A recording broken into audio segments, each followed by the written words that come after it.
ನಮಸ್ಕಾರ. ಸೋರೆಕಾಯಿ ಮತ್ತು ಜೋಳದ ಹಿಟ್ಟಿನ ಬಳಸಿ ದೋಸೆ ಮಾಡುವ ವಿಧಾನ.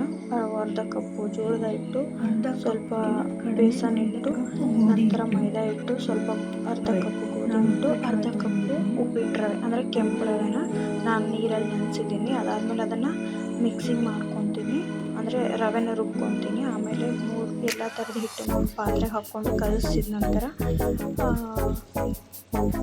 ರುಬ್ಬಿರೋ ರವೆನ ಹಿಟ್ಟಿಗೆ ಹಾಕಿ ಚೆನ್ನಾಗಿ ಕಲಸಿ, ಯಾವುದೇ ರೀತಿ ಗಂಟೆ ಇಲ್ಲದೆ ಥರನೇ 3 ಗಂಟೆ ಇರಬೇಕು. ಚೆನ್ನಾಗಿ ಕಲಸಿ ನೀಟಾಗಿ. ಅದಾದಮೇಲೆ ತುರಿದಿರೋ ಸೋರೆಕಾಯಿ 1 ಕಪ್ಪು, ಸ್ವಲ್ಪ ಕ್ಯಾರೆಟ್, ನಿಮ್ಮ ಹತ್ರ ಕೊತ್ತಂಬರಿದನ್ನು ಹಾಕಿ.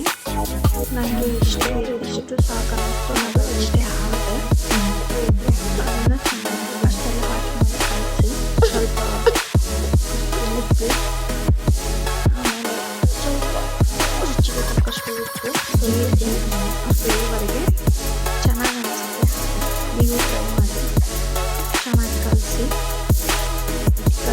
ಒಂದು 10 ನಿಮಿಷ ನೆನೆಬಿಡಿ. ಬಿಟ್ಮೇಲೆ ಈ ಚಟ್ನಿ ರುಬ್ಕೊಳ್ಳೋಣ. ನಾನು ಇವತ್ತು ಶೇಂಗಾ ಚಟ್ನಿ ಮಾಡ್ತೀನಿ. ಸ್ವಲ್ಪ ಕೊಬ್ಬರಿ, ಶೇಂಗಾ ಬೀಜ ಹುರಿದಿರೋದು, 4 ಮೆಣಸಿನ್ಕಾಯಿ ಹುರಿದು ಹಾಕಿದ್ದೀನಿ, ಹುರಿದಿರೋದು ಅದನ್ನು, ಸ್ವಲ್ಪ ಉಪ್ಪು, ರುಚಿಗೆ ತಕ್ಕಷ್ಟು, ಸ್ವಲ್ಪ ಸಕ್ಕರೆ ಹಾಕ್ತಿದ್ದೀನಿ. ಸಕ್ಕರೆ ಸ್ವಲ್ಪ ಟೇಸ್ಟ್ ಚೆನ್ನಾಗಿರುತ್ತೆ ಅಂತ. ಆಮೇಲೆ ಜೀರಿಗೆ ಹಾಕ್ತೀನಿ. ಇದನ್ನು ರುಬ್ಕೊಂಡ್ಬರೋಣ.